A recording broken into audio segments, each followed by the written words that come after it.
Okay, I figured I would do a little informational video today. I have a John Deere 2840. It's got the 329 6-cylinder, naturally aspirated, so it does not have a turbo. I believe it's a 1979 model. So I bought this tractor in January of 2021. January of 2021. Previous owner said that he really didn't use it in the cold, really below 40 degrees. He said that really didn't use it, but when he did have to use it, he didn't even try to start it without a can of ether.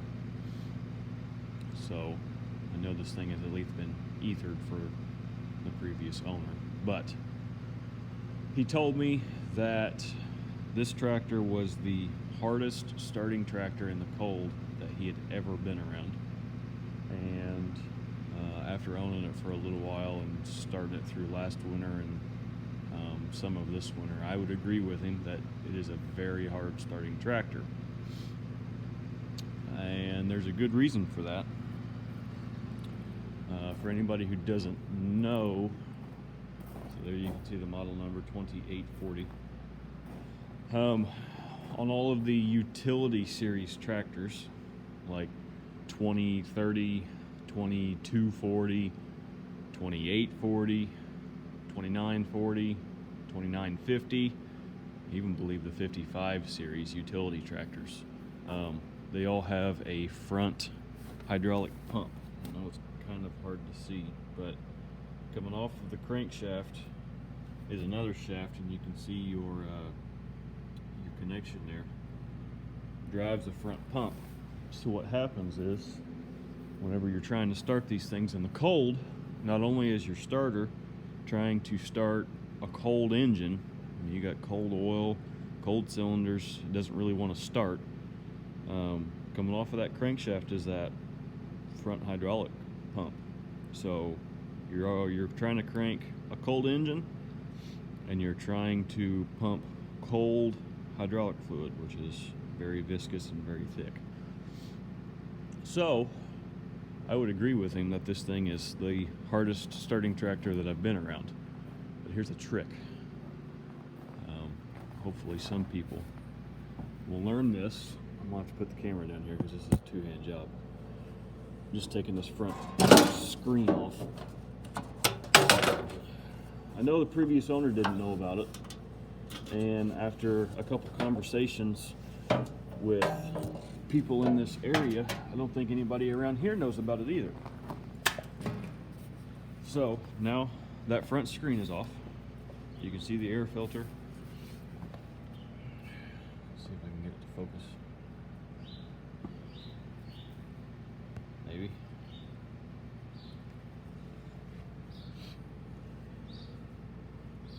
Okay, well, a bad picture. There's your front hydraulic pump. And if you can see, back there on that back corner, that little T handle, that shuts your front pump off. You just screw that in until it bottoms out and you can't turn it no more, and it turns your pump off. So I'm going to go ahead and turn it off. So now that you get your pump turned off, when you try to start the tractor, you're only trying to start the engine. You're not trying to drag cold hydraulics, trying to pump a cold pump. Let's see if I can get a little louder. Okay, that's off. So you basically shut hydraulics off to this tractor now. You'd have no power steering. You'd have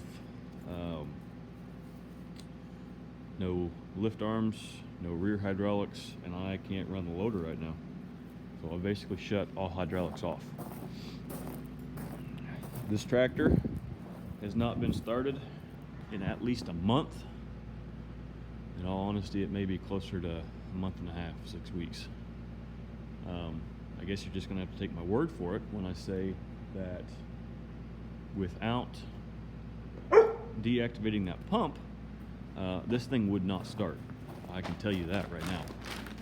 If I would have tried to start it, I would have had to either had a battery charger hooked up, or this actually does have a little coolant heater, which doesn't work right now. It's on my list of things to fix, but just believe me when I tell you that it would not start. But I'd say probably 60 to 70% of the days in that last month and a half this thing has not ran. It's been below freezing. So this is a cold start. Take the clutch in. I got my foot about halfway on the foot throttle.